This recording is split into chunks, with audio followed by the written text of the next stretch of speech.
Okay, folks, I got the green light from our gracious host to begin the session today. I'd like to introduce myself. My name is Davey Sliman. I'm the VP of Customer Success here at Shiny Docs, and welcome to everyone who's joined us today to attend the very first Shiny Docs Academy in our data understanding series, which is, as I mentioned, the first of what will be many sessions over the weeks and months to come on a series of topics. It's my a deep honor to be the very first to host this session, and I'm very excited about the chat. One quick comment about the order of procedures here today. There will be lots of time at the end. I've sort of structured this so that there's a little bit of chit chat here on my side, and then at the end, hopefully, we have a really great opportunity for people to ask questions. We will be asking people to put their questions in through the chat, and then we'll be dealing with those questions as they come in through the chat. I'm going to try to speak for about 15 minutes and leave us lots of time to get started. Let's go through a little bit of the agenda for what we'll be doing today. So what's exciting for me as well is that this is not going to be a deep technical deep dive into technology. This is which is a treat for me because I feel like a lot of the time I'm doing product demos and very sort of deeper level stuff. This is really intended to be a bit of a 101, kind of an introduction. What do we mean when we say data understanding at Shiny Docs? Why is data understanding important? How do you get started into this journey? And then once you've started, what happens next, and where do you go from there? So let's just start off with what we mean when we say data understanding. Large organizations struggle. You may find yourself in this position. You struggle with the volume of data that organizations have, and quite frankly, struggle with data that is dark. In other words, organizations, particularly large enterprise scale organizations, don't know what they have. They don't know where it is. They don't know what it is. Oftentimes, they don't know how much of it exists, or importantly, what risk profile is associated with that data. Of course, it's spread across many different locations and content sources. These are, some of the classic content sources that exist in most large-scale organizations: file shares, email, classic sort of content management systems, structured databases, things like ERPs or CRMs, basically, finance systems, payroll systems, HR systems, that kind of stuff. And none of that even includes the myriad of homegrown applications and systems that exist in many large-scale enterprises. And so, of course, this is perplexing. And what do we do about this stuff? Well, it's important for us to think about this data as it exists inside a complex ecosystem.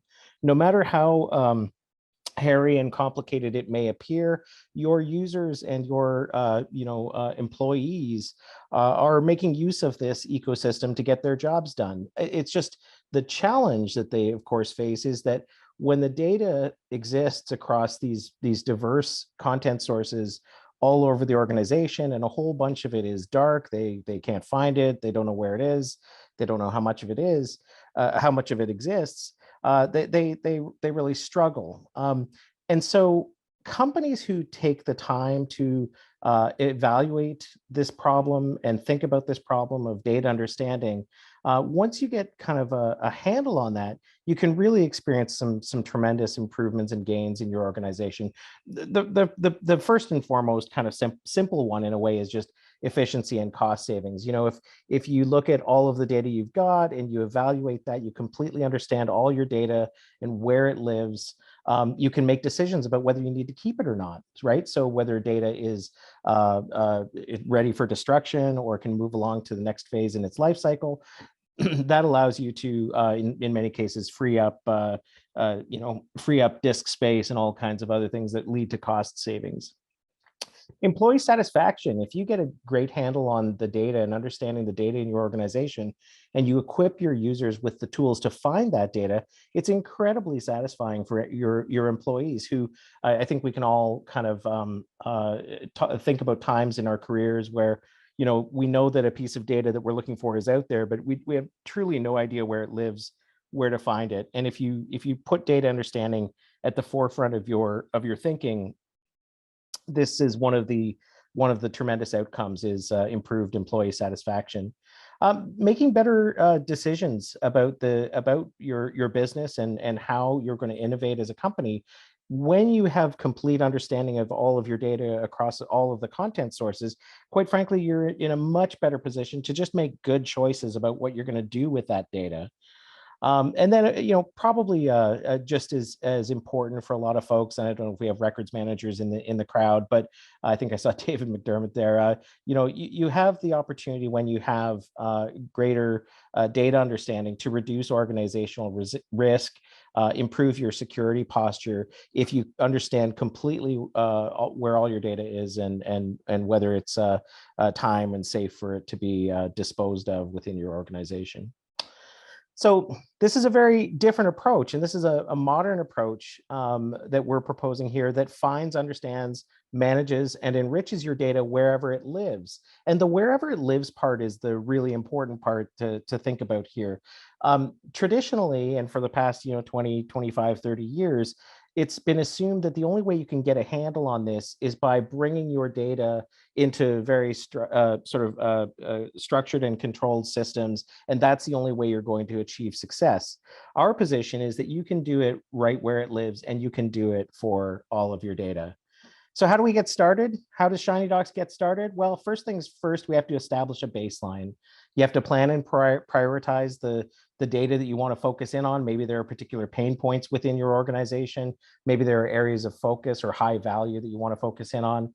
You need to review and confirm with your stakeholders within the organization whether this is the right thing for you to be focusing in on this time. And of course, the data owners, the people closest to the data, are going to be instrumental to help you, understand that data and understand its significance. Finance people understand finance data better than an HR person, and vice versa. So it's key to get the stakeholders involved in that. In the case of our projects with our customers, you procure and provision the hardware, and then you install and you configure ShinyDocs. And of course, subsequent sessions and in this series, we'll go into more detail about what the ShinyDocs software does and how it works. But let's just assume you've installed and configured ShinyDocs, because once you've done that, you can move to the next stage, which is to identify, visualize, and cleanse your data, right? So you've identified the data that you're interested in with ShinyDocs. You can then, once you've done that, you can very quickly visualize in dashboards or business intelligence tools, or off the shelf common tools, or our own tools, including ShinyDocs Discovery Search. You can visualize that data no matter where it lives across content repositories. And then you can start to make choices about cleaning some of that. So this is often referred to as rot, redundant, obsolete, and trivial. You can with those visualizations and with that reporting, you can start to make decisions about whether or not the data that you found needs to be kept, right? So is the data that I found redundant? Do we have multiple copies of the same files everywhere? Is it obsolete stuff that is no longer relevant at all from a technical point of view, or trivial in the sense that it's a system file associated with your hardware that doesn't need to be kept. And broadly speaking, this whole thing is referring to data that lives in your system that has no business value, right? The classic example could also include things like employees who email grocery lists to themselves using their corporate email accounts. Not that anybody ever does that, of course. Who would ever do that? And then, of course, finally, you have the ability to do some scheduling, right? So, this is this is kind of the next step, is to schedule these as updated tasks, because data never stops growing. You need to stay on top of it and constantly be vigilant for this challenge. Let's move on to the next slide here. What happens after this? I'm not going to go into too much depth here, because this is absolutely where subsequent sessions in this series are going to go. But let's talk about enriching and connecting and empowering the data that you found through your data understanding. oops, I'm having a little bit of a PowerPoint issue here. There we go. What you are able to do once you've done the basic data understanding exercise is you are able to connect what you found with connect what you found with the discovery of all of your Word documents and Excel files and PDFs all across file shares and all these places. You can connect that with structured data that lives in other systems like databases and finance systems and HR systems. A great example of this would be, that within your organization, purchase order number is a really important number. It exists in finance systems that you've got in place. It's a key value that is needed to understand a particular transaction, a commercial transaction with a customer or a supplier. So once you know that that purchase order exists in your finance system, you can then connect it through Shiny Docs to discovery of all of the files associated with that purchase order as they may exist across shares and SharePoint systems and open text content server systems and other systems that are out there, so that you're truly able to find, I want to find everything to do with this purchase order, for example. And that's really just a very kind of elementary or simple example of what you're able to do by enriching the data that we've discovered together with our tools. The complexity of what you're able to do is nearly limitless and only informed by the depth to which you want to go into it. There's another key part to this, and that has to do with the scalability of the issue and the scalability of the problem. When we were all much smaller, when the organization itself was much smaller, when the volume of data that we were dealing with was much smaller, there was a trend for a while to have human beings involved in a lot of this work. That organizations, as they scale up, would hire and hire and hire, and then eventually they look to hire, in low-cost centers around the world. They look to staff, teams and teams of people to connect, finance elements with Word documents and PDFs and things like that.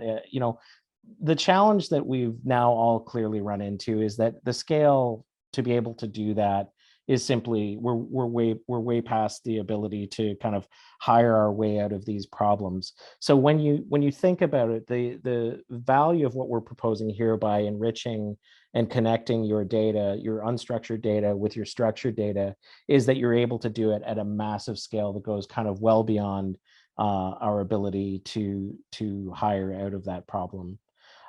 This, as I mentioned, was intended to be a kind of a just getting started conversation. There was no demo plan for today. And I wanted to thank everybody for joining and for asking questions in the chat.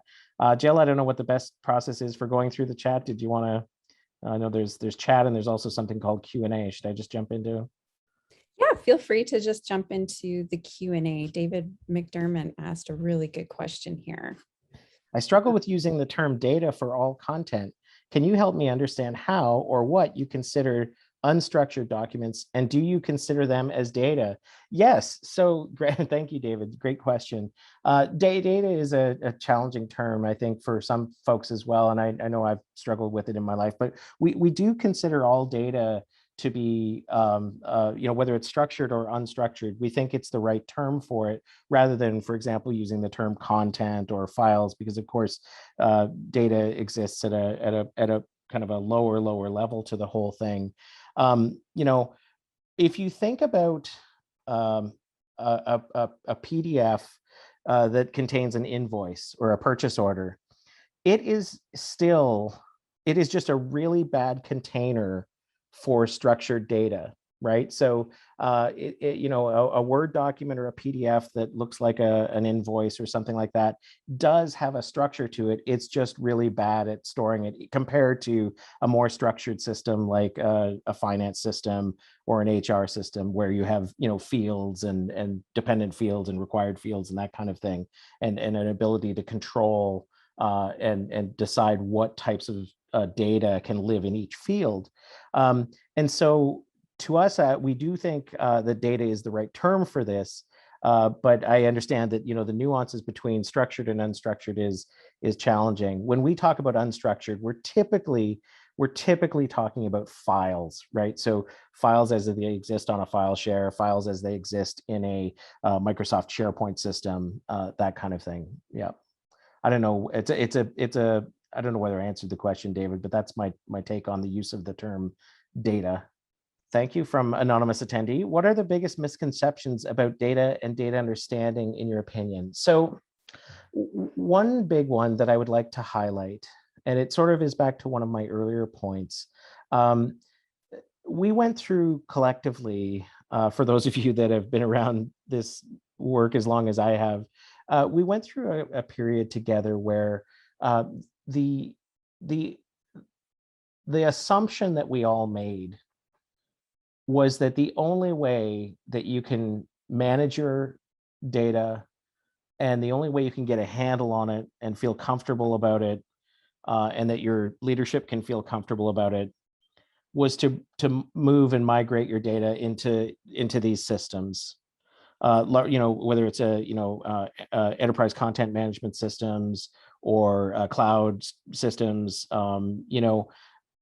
I think we were all wrong, right? So this whole assumption that in order to get a handle on it, you must move your data into some other proprietary system. First of all, almost all of these migration projects are destined to fail. They never ever seem to get all of the data. They never ever seem to do what they're advertised to do, because the volumes are quite simply too big. And when folks get into these projects, inevitably what happens is they come to terms with, oh my gosh, the volume of our data and the complexity of our data and the complexity of our ecosystem, which was on one of my earlier slides. The complexity of it is too great for us to bring all of this stuff into this content management system that we've identified. So let's just focus on a subset, or let's just do finance documents, or let's just do HR documents, and we won't deal with the rest of it, and we'll pretend that it's not a problem. So to me, the biggest misconception out there is that that in order to be successful, the only way you're going to succeed is by bringing everything into one single system. And our position is that is not true, that you can manage all of your data where it lives. Chris, do you mind clarifying the importance of data understanding as it relates to both decision makers and end users? Sure, Chris. So to me, the greatest example, I think, that I keep kind of coming back to help clarify Chris's question about data understanding for decision makers. Just as we've been focused for the last 20 or 30 years on bringing all of our content into kind of these monolithic repositories, I think we've also been very, very, very focused on risk management, very, very focused on records management. And look, and I'm not making an argument against those points. These are completely important, vital exercises for organizations to pursue the risk management associated with hanging on to data that you should not hang on to forever, getting rid of data when it's appropriate and allowable to do so, and defensible to do so. That's all super important.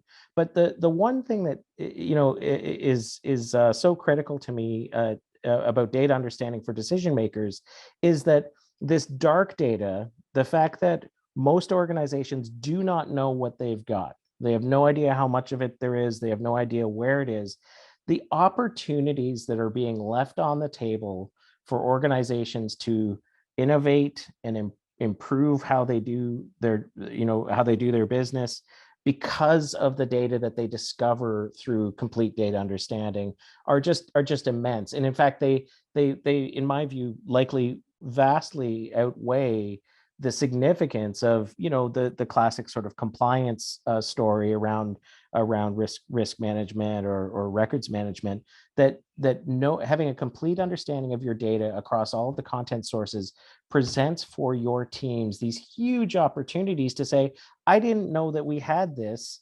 Oh my gosh, did you know that we had this subset of data living over here by this one group within our organization that's been off kind of on their own? This is really valuable stuff and really is going to be helpful for informing these other decisions that we need to make down the down the pike. And it's the data scientists and data architects, I think, whose eyes kind of light up when they start thinking about some of those connections, because you're able to pull these gems that have been, in many cases, completely hiding within large enterprises and bring them up to a place where they have more visibility. Yeah, I want to thank everybody for joining this. Obviously, this is a very meant to just sort of whet the appetite. This was not as advertised at the start, as I mentioned at the start. This was not intended to be a super deep technical dive. There'll be lots of time for that to come in the series ahead, but certainly something to get us started on the topic of data understanding. Thanks, folks.